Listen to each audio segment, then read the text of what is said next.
Hello, this is Romanosky from Calgary, Canada, and what I have behind me here is a very nice Class B motorhome. It's a 2020 Winnebago Boldt, B-O-L-D-T. The name comes from the explorer Humboldt, and it's Winnebago's top-of-the-line Class B motorhome based on a Mercedes Sprinter van chassis. So this particular vehicle has around 15,000 kilometers on it. It's a 2020. It's in as new condition. And for this review, I thought I would just go through a brief description of what a Class B motorhome is, the various chassis that underpin them, sort of the pecking order of fitment and equipment and so forth that you can find, where the Boldt fits in, and then what makes the Boldt unique. It's the top of the line Winnebago motorhome for Class B, but it has a really interesting battery system. So that's a lithium-ion battery pack, 13.5 kilowatts, that really comes from the same tech as a plug-in hybrid car. And so that is, in 2020 anyway, unique in this segment. I think some other manufacturers are adding lithium-ion battery packs. It's expensive, but there's some really substantial benefits. So we'll go through that in quite some detail. So we'll start with a brief overview of the Class B motorhomes, then go into where the Winnipeg Boldt fits in. We'll do a walk around inside and out. We'll sort of point out some of the features. And then hopefully by the end of it, you'll get a pretty good idea of why this Class B motorhome is quite unique and special. So the Class Bs are camper vans. And so the main chassis that are available are, the Dodge has one, the Stellantis group, the Dodge. It's a 3800 V6 gasoline powered chassis, and there might be a dozen or so Class B motorhomes based on that Ram chassis, including one from Winnebago, which is called the Travato, which is, I think, their best-selling model. It's considerably less expensive than the Boldt. The other chassis that is used quite a bit is, of course, the Mercedes Sprinter van. The Sprinter van comes in 1500, 2500, and 3500 variants, all with the same powertrain.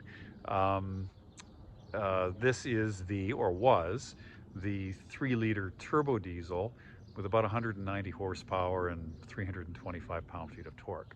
Now, that engine is being phased out in the interest of sort of global CO2 and the regulatory environment. And the new Sprinter vans are a 2-liter 4-cylinder with about the same power and torque, but it comes from a displacement that's only 2/3 as large.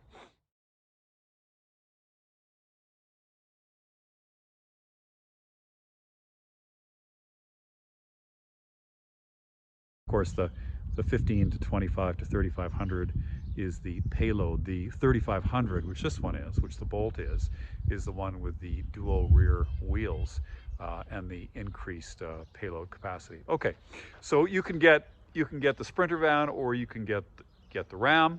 I mean, Ford has a Transit, but there doesn't appear to be too much based on that. For the Class B motorhomes, it's generally the choice between the Ram and the Mercedes. The Mercedes is diesel, the Ram is gasoline.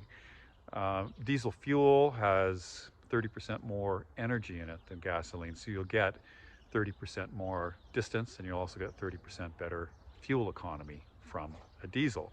So the diesel, also the characteristics of the diesel are it has a lot higher compression ratio. That gives you a lot more low-end torque, and of course that is really what you need with a heavy RV. So the diesel powertrain, with its better fuel economy and longer range and greater low-end torque, is ideally suited for an RV. Only the Sprinter van has the diesel powertrain. The Ram is gas. Okay, and then from Mercedes, you can start with, just a cab with a skeleton frame in the back, or you can start with a passenger van, or you can start with a utility van. You know, if you're an RV maker, you can decide which of those three chassis variants you want to start with. You can base it on the 1500, 25, or 3500. There's two different wheelbases. There's 144 inches and there's 170 inches. Okay, so in the Boldt, in this case, you know, it's the longer wheelbase, which is 170 inches, and it's the 3500, which is the greatest payload. You know, it's over, you know, even after adding all of the RV stuff, you know, there's still well over 1,000 pounds of extra payload that the vehicle could take, okay? It can also tow 5,000 pounds. All right, now, there's other Mercedes Sprinter van based RVs on the 2500 chassis, okay? That's a single rear wheel on the rear axle. And also others on the smaller wheelbase, 144 inch wheelbase. This is 170. When you get 170 inch wheelbase, you know, the length of the entire RV is, this one's 23 feet. I think some others are 24. So you're getting around there. Still small enough that you can fit it in, you know, your driveway or a parking spot, you know, in a visitor center or something like that easily enough. Okay. Okay, so then when the manufacturers select that, then they have to choose all of the options. Okay, so Mercedes doesn't just have one option package. Significantly, you know, Mercedes is a leader in driver aids and safety systems and so forth. And so when you're talking about the safety systems, there's cameras, there's ultrasonic parking radar, there's distance radar, which you use for adaptive cruise control. There's forward-facing cameras, which you can use for alerts if you go out of your lane.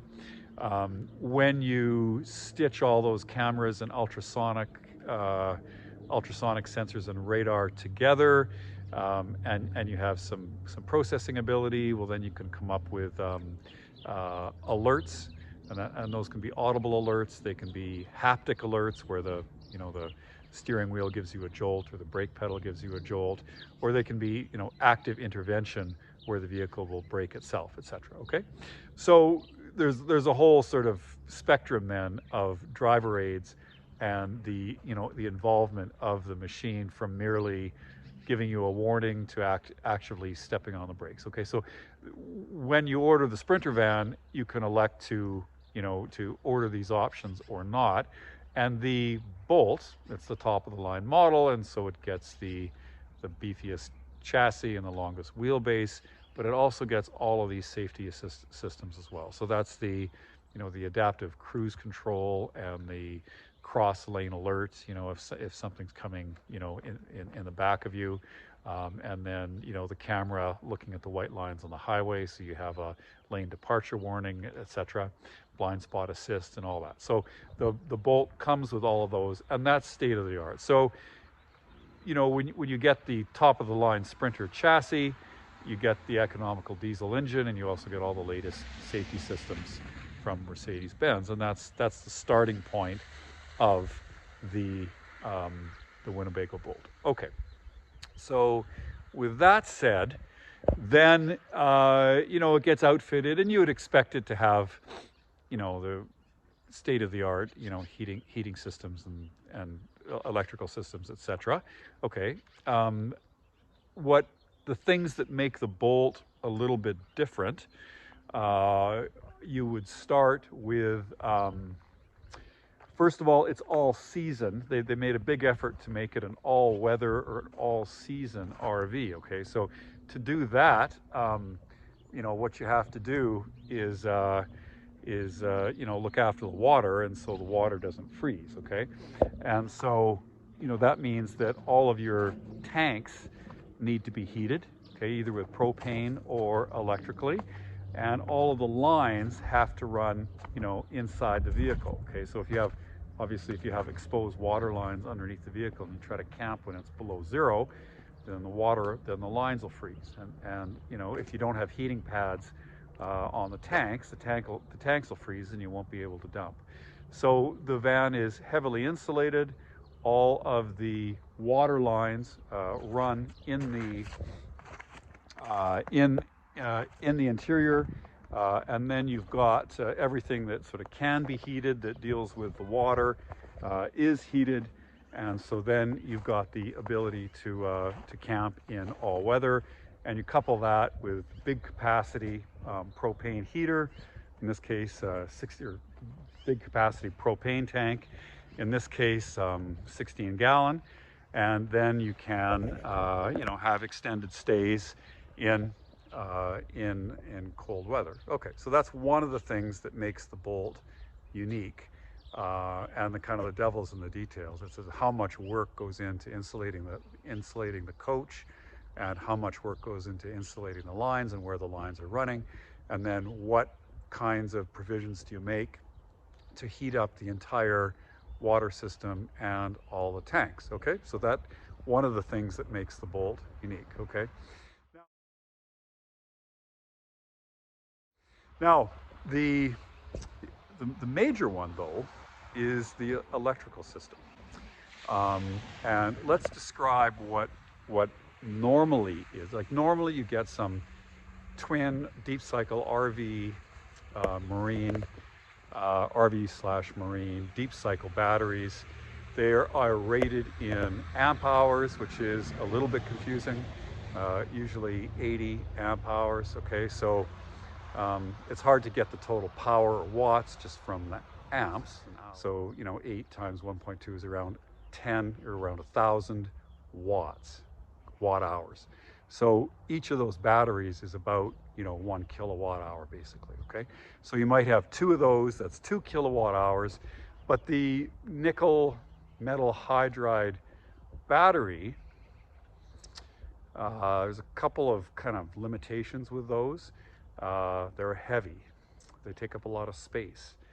The voltage changes as they run down. They'll start off at 12.7 or 13 volts, and then as they discharge, they go all the way down to around 10 volts when it's empty. So they don't keep a constant voltage, which is a problem, because all of the systems in the RV, even if they run on propane, like the fridge or the water heater in many RVs, need to have a certain voltage before they work. So in other words, if you've got like a furnace, and it's running on propane, the first thing the furnace has to do is spin the blower motor up to a certain RPM. Okay, it needs a certain voltage to do that. If the blower motor doesn't get to the certain RPM, it won't be, judging by the management, the electronic circuit board, that operates it, it won't have evacuated enough of the propane gases, so it won't turn on. Okay, so unless you've got something like 12.5 volts to your blower motor, it'll spin the blower motor up. It won't get up to speed. It won't evacuate all the gases, and then your furnace won't light. So your furnace is dead. So your battery could be half depleted, but now you don't have any heat. Okay, and so that's an issue with nickel metal hydride batteries. And the other thing is that if they discharge below half, they don't last very long. So the rule with those is you should really only discharge them to 50%. So you've got 2 of these things, 80 amp hours. That gives you a total of about 2 kilowatt hours of battery storage. And then you're only really supposed to use 1 kilowatt hour of that. Okay, well, 1 kilowatt hour of usable battery doesn't last very long. I mean, that'll keep your lights on. It'll keep your fridge working. Even if it's a propane fridge, it's still powered by the governance of it is still electrical. Okay, so you'll still need that. Your blower motor, like the fan, is electrical, even though your furnace is propane. And again, the electrical controls for the furnace are electrical. So it'll keep your 1 kilowatt hour will keep your electrical systems going for a couple of days. But if it's cold and the blower motor has to go all night, then you've got maybe 1 day of power. Okay, so that really limits the use of an RV if you're not plugged into shore power, is those 2 batteries. Plus, I've got an RV with those batteries, and it's like every 2 years I have to buy new batteries for it, $250 a piece. Okay, so it's not a great system. There's not a lot of power storage there. and they're heavy, and they take up a lot of space. Okay, but it's what we've had for, I don't know, 75 years. So that's just what there is. Except now you can get lithium ion battery packs. And lithium ion, is 4 to 5 times lighter.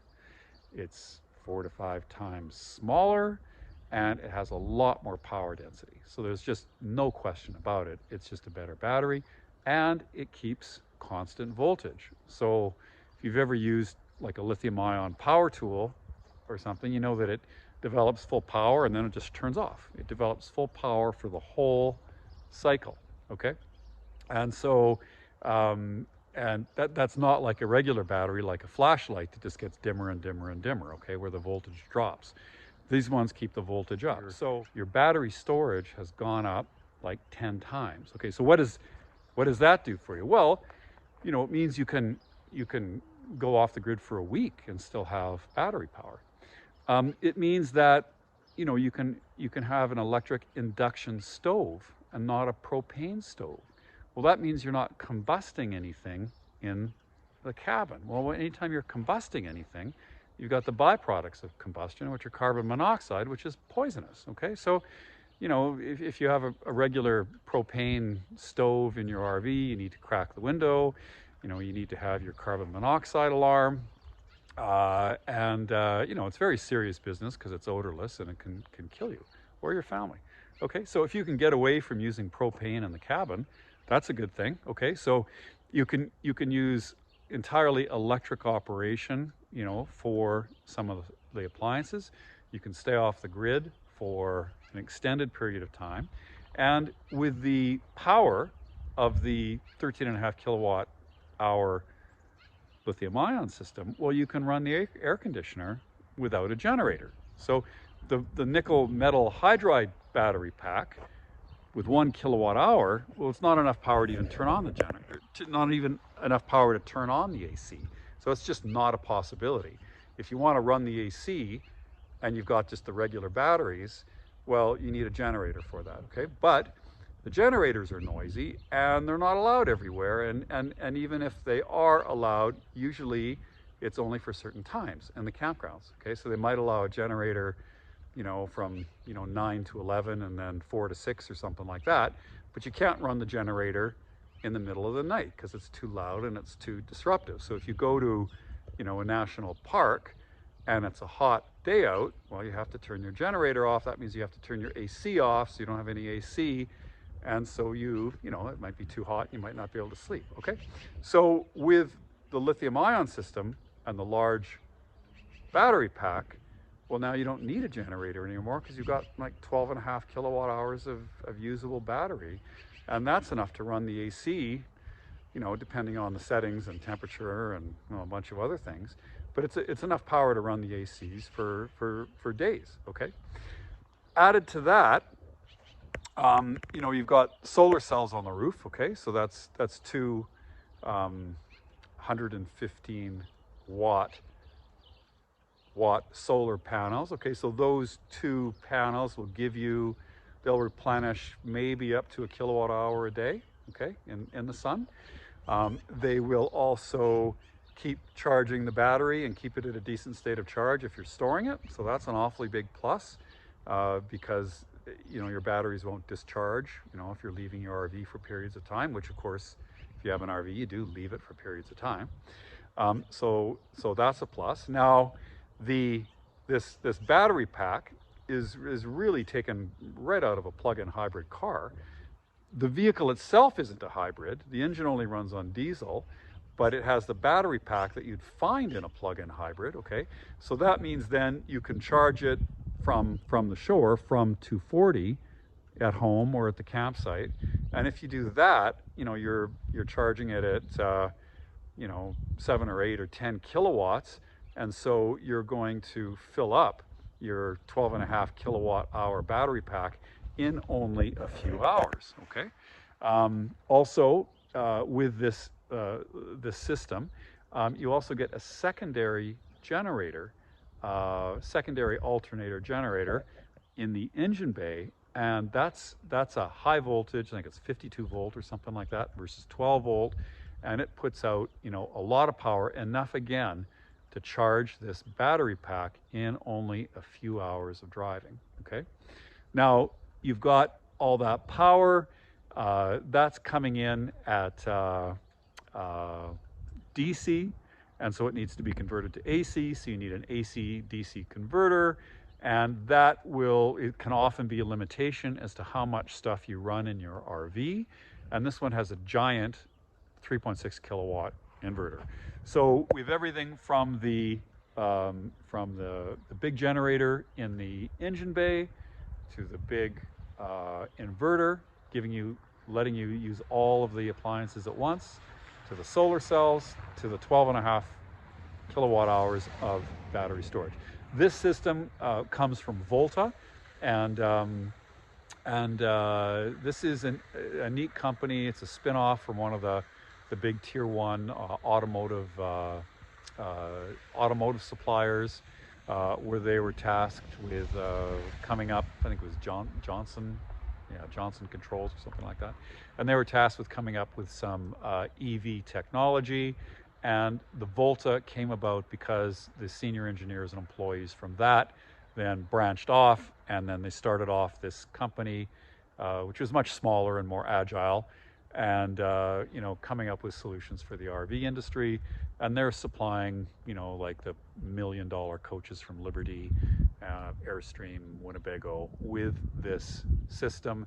And it's a totally integrated system that again includes the generator in the engine bay, the inverter, the solar cells, and the big lithium-ion battery pack. Okay, so this is like state-of-the-art, top of the line. It's not cheap. This option, when this is an option, on all Boldts come with this, but in other RVs, there's a few other RVs that have used it, and when it's an option, it's like a $30,000 US upgrade. Okay, so that is the other thing that makes the Boldt unique in this segment. I think the main competitor to the Boldt, I would say, is the Airstream Interstate, which is also on the same Mercedes chassis. It's about the same length. It costs about the same, which is a lot. And now they have the Volta system. I don't think they did in 2020 though. Okay, so if you want a used top of the line, state of the art RV, I think the Boldt's the only one on the market that has that. The current Airstream Interstate does, but I think MSRP on that's like close to $400,000 in Canada. Okay, so that's my best attempt to explain the advantages of the large battery pack and the Volta system, which I think is very, very meaningful, and the flexibility that it allows you when camping off the grid. Okay, so now let's turn the camera around, and I'll just do a walk around of the exterior and the interior of the car. And this vehicle shows as new. There's no cosmetic defects or rips or tears or scratches or dents in it anywhere. But we'll do a walk around, show you the exterior panels, where all those different mechanical bits are, etc., and water systems, propane systems, etc. We'll go inside, have a look around. Okay, well, all vehicles in Alberta are subject to rock chips and so on, and this one has some very small pits, but there's nothing that's cracked or going to crack that I can tell in the windscreen on this car. And I don't see any, there's some very light pitting, that's just sap, so a couple of really small marks from the rocks, but nothing that's a dent and nothing that's a scratch or a chip. Okay, we can see the round circles. That's the ultrasonic parking radar. Buried in here somewhere in the grill is a Distronic radar, and then we can see a rain sensor up there, and as well as a camera, and that little trapezoid. and that camera will be reading the white lines on the road, and with that information it can tell if you are in your lane or not, and if you're not in your lane it can give you an alert there. Okay, walking around the vehicle, you see we have the large mirrors, these lovely Alcoa aluminum wheels, the running boards with the lights. Here is your water station for the inlets for the water tanks. We have the dump equipment that lives down there for the gray and the black water in there. So we can see the heavy duty dual rear tire arrangement, the outlet for the 12-volt electrical, dump tank for the gray water. Around the back of the vehicle, up top, we can see that's a Bluetooth or a Wi-Fi amplifier up there, and you can see the rear view camera. The ladder can be positioned anywhere around the rig using this large roof rack, so you can get up there easily. Okay, we have a tow capacity of 5,000 pounds. It is all pre-wired. That is an outlet for propane if you have a gas barbecue that you want to attach externally. We can see the rear parking sensors. There's no damage anywhere on the rear or the rest of the coach. Okay. We have outlets again for electrical. I think that I'm not even sure what that is. Solar. That is an outlet for auxiliary solar. We've got the large awning, which is power operated and lit, and the LED lights. We have the insulated windows which slide. Again, the large running boards on the side. Okay. Let's go up on the roof. I'll show you what's up there.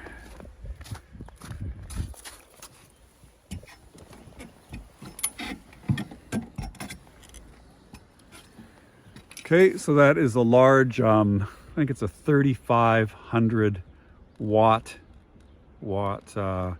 air conditioner. And then we have the two large solar panels, and they are 115 watt, which will together add around probably close to a kilowatt per day of electricity. Then we've got an air vent in the front, and I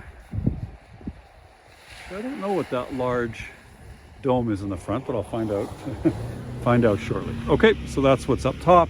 There's no damage, no hail damage to speak of, and everything's well sealed from Winnebago. Okay.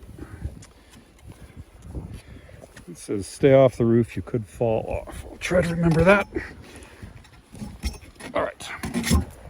One of the things you get with this new Sprinter van, I think it's called a VS30, which I think was new for 2020, is you got the power door, and then we can see the interior of the vehicle, which is lovely, and it's really nicely finished, and kind of deep pile carpeting, first aid kit, really nice leather, and carbon fiber trim even. Anyway, beautifully finished interior. So let's go in here and take a look around, and then we'll look at some of the controls for the electrical system. Okay, so Winnebago certainly knows what they're doing when it comes to building RVs, and we can go through it. Now, there are two floor pans for the Boldt. One is the VL, 70VL, one is a 70BL. This is a BL. The BL gives you the rear seating, of course, which folds into one large bedroom in the back. The VL is configured a bit differently. In the VL, the bathroom is in the back and the beds are in the middle. Okay, so here We have the bathroom, which lives in here, in the center of the RV, okay, and the bedroom in the back. The VL has the bathroom and a big wardrobe in the back, but the beds are in the middle, and the beds aren't square. It's called a flex bed, so one side is longer than the other. It's a little bit fussy. The BL has this extra seat right behind the driver, and then that can slide out and it can form a smaller bed. So we have 3 seat belts in the BL. We only have 2 seat belts in the VL. The VL doesn't have this extra bed. It has a larger wardrobe, okay? The BL, I think, it makes a little bit more sense to me, because, you know, you can just leave that as a bed if you want. And then it'll accept a double mattress topper and more standardized bedding, etc. The VL with this kind of odd shaped bed would be harder to do. Okay, but both are nice, but you know, I think I prefer this one. Okay, so in the rear here, you can see those aluminum stands. Now these pull out. And then they bridge the distance in the aisle, and then you can use those backrests to fill in the gap, and then you get your full bed. Okay, so that is the different. That's the main difference between the BL and the VL. Okay, now here is the Volta Power System, and if I press that on, it takes a minute, and we can see we get to a 90% state of charge, and then we have all of the power controls for the coach, all the lighting for the coach, and it's all really quite beautiful. A hot water tank and holding tanks and all of those control systems, okay, heaters, etc. We have an induction cooktop. So that's electric only induction. We have a microwave oven, and we've got the fridge,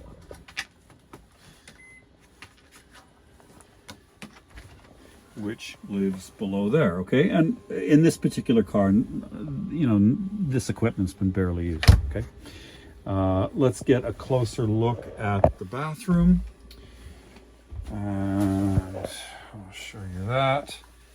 And of course, it's a wet bath with our shower and vent and toilet down there. And I am 6 feet tall, and you know, I have just enough room in the shower to be comfortable. Okay, I have to take my hat off.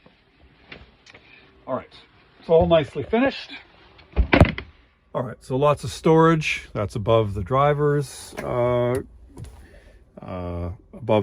compartment. Lots of storage everywhere. Of course, with a Class B, and I suppose with any RV, you're trying to make the use of all space. So nice cabinets, lots of storage space, no wasted space, and good quality hardware. They have this I think they call it a RAM track system. So these tracks are next to all the windows, and you can move and configure those as you like. We have the full Winnebago, you know, dealer kit and operator's manual, owner's manual for the Sprinter. That is all accounted for. The vehicle had its last service at 10,000 kilometers. It's now at 15,000, so it's not due for another one for some time. And we've got, oh yeah, that dome, I didn't know what it did on top. And that is the Wi-Fi extender up top. That's what that is. Okay. All right. So this is everything that the vehicle came with. Okay. Smoke alarm, AC, of course, fresh air vents, another smoke alarm. We have this large cable. That's the 220 volt cable for charging the lithium-ion battery pack. Okay, lovely cabin. carbon fiber trim, good visibility, and lots of extra storage you can find. Okay, the windows are all vented with screens. We've got insect screens for the front or for the side, and also for the rear. Okay, more than that, it's just a really nicely finished, high quality, nice materials, lots of light, great sense of space. You know, obviously for this kind of money, you'd expect that it would be nice, but it is, and there's nothing in here which feels cheap or poorly assembled. It all befits the price tag. Here is a view with the rear doors open. We can see the insect screen, which then unclips and then zips down, and we can see outlets for an outdoor shower. There's no visible wear on the floor in the back or on the bumper cover. This vehicle hasn't been used to haul bikes or kayaks or anything like that. And so, there's virtually no evidence of wear whatsoever anywhere in this vehicle. Okay, so that concludes my review for the 2020 Winnebago Boldt 70 BL. This example is for sale in Calgary, Canada. It's in the middle of March 2023.